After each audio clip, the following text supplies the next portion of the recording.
Okay, Teresa, you're a genius. This looks awesome. You have good taste. I wouldn't have even thought of that. So, well, I just want to point out a couple things in case you have to disassemble this. You can ask me to do it.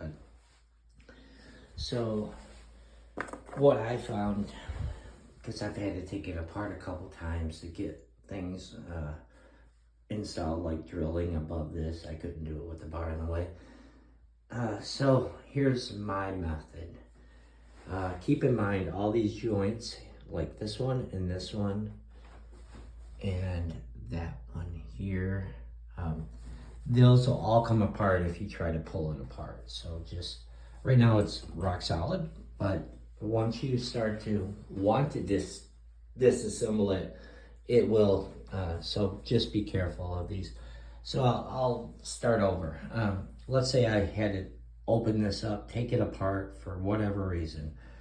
So what I found I would do first is with this Allen screw, loosen this joint here so that can flex back and forth.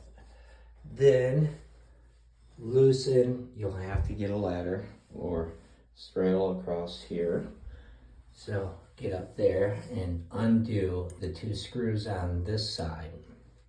All right, so you got those two loose, that one loose, and then I would take a Phillips screwdriver to this one, and that should drop because there's not much there. So once you take that, that'll fall out.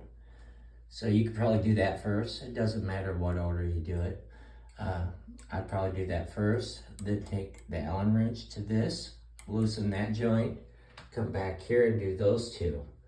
Once you do that, this will all collapse. So you will start to grab one hand here, and you'll start to notice which way it's gonna give. All right, and then, so do not undo this one, because when you pull this apart, you don't want this falling to the floor. So keep these two screws, all right? So this thing's gonna rock down and just dangle without falling. Yep, I know that's common sense, but just in case, do not take these screws out, any of the screws that are in the anchors. Speaking of the anchors, your husband was pretty right on the silicone. I wasn't planning on using the silicone, but the anchors that they gave me and the flange that's on this, so the anchors have a lot of meat, like as thick as this Allen wrench almost.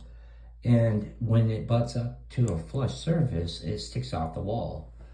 So I filled this one, but all right, here's the butt. Water's gonna come down this pipe.